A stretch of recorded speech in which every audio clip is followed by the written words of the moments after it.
kau nak buat? Aku nak makan nasi kandar. Makan ayam ni betul-betul besar sebenarnya. Besar ayam dia. Tak komplit bila tak ada ni tau. Sambal nyok ni. Sambal kelapa ni.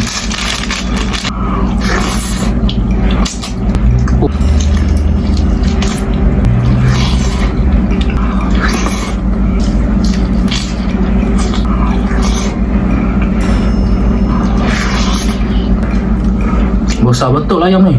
Betul-betul syahdu betul.